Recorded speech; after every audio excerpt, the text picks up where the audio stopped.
Okay, everyone, let's review ordinary differential equations.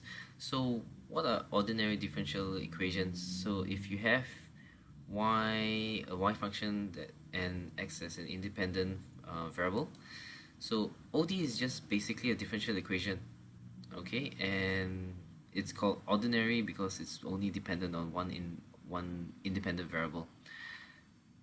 So you all know that dy dx is the first order, d2y per dx squared second order, d3y will be third order, so on and so forth. Okay, so those are different orders for differentiation. And how do you characterize whether it's linear or non-linear? So basically it's linear when the combined power of y or any of its derivative is 0 or 1. So in the case of this actually has a degree of 3. So it's actually non-linear. So in this case, I've put the square here, so it has a degree of 2. Okay, same goes with this. This y has a degree of 1. This d2y per dx squared has a degree of 1. But both of them combined together, they have a degree of 2. So in this case, it's actually non-linear.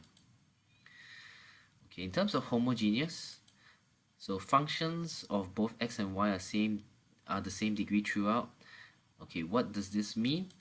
So you notice this function fx equals to x squared plus 3xy plus y squared.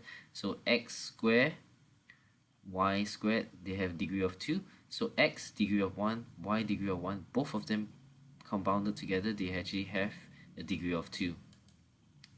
Okay, but in this case, where I have this function here, so I actually have x squared, y squared. So these three are in the same degree, but this one here that's left alone without the power is doesn't have is not to the power of 2. So in this case, it's not homogeneous. Okay, so in terms of ordinary differential equations, what are we actually looking for? We actually want to solve the ordinary differential equation to obtain the function of y in terms of explicitly in terms of x.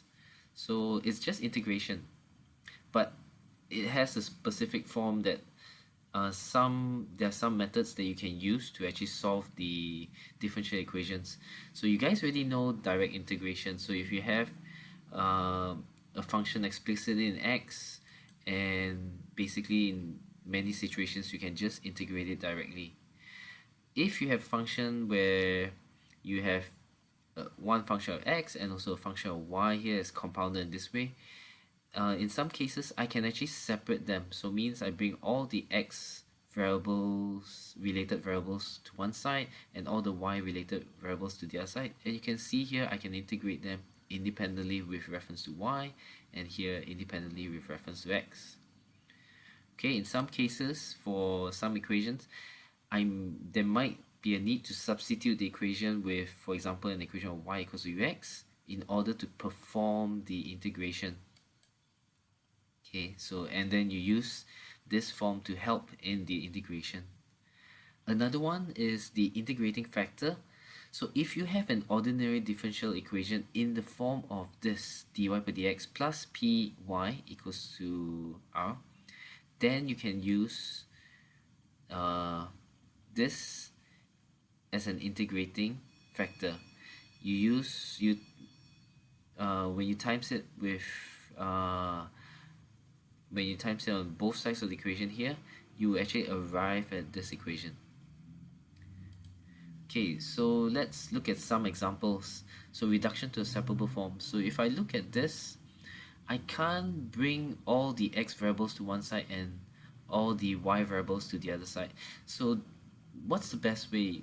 You can see that it's okay. One is homogeneous, and there is a option of actually bringing the x down in a sense. So I can actually get y over x. So you can actually see that by using the substitution of u equals to y over x, I can actually then perform the integration.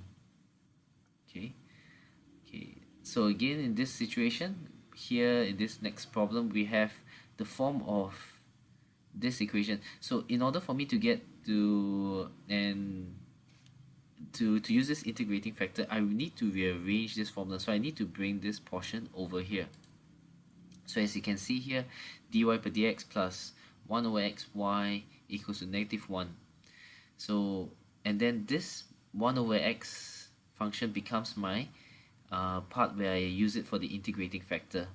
So that integrating factor, as you can see, e to the power of integration of p delta x becomes e. So integrate of 1 over x becomes ln x, so e ln x. So the factor that you times in would be, in this case, because x, e ln x equals x, so that will be the factor. So if I times that on both sides of the equation here, it will allow me to get it into this form. Okay, so for second order differential equations, we just look at homogeneous and constant p and q coefficients. So for second order differential equation, it must have this form, and when we assume the solution of y equals to e to the power of sx, we notice that and then getting the differentials in it, we notice that when we substitute these into the main equation, we can actually get this form. So we can actually get the s value as root values that we can actually then put back into our solution that we first assume, y equals to e sx. So s1 and s2 become roots to this equation. So there are three possible roots. You can actually get two real roots, roots that are of same value, and imaginary roots. And so how does that plug in into the final equation? So real roots with different values, your final answer for your equation will be equals to e s1x plus e s2x, and of course having the constants in front of both functions. If they are real roots with the same value, then you actually will have this form. And if they have complex roots, then you actually will have this form here. Okay, and actually second order differential equations are quite important also, because it's a characteristic equation that you use in many situations where you have a periodic situation happening. Okay, so that's basically the gist of the ordinary differential equations.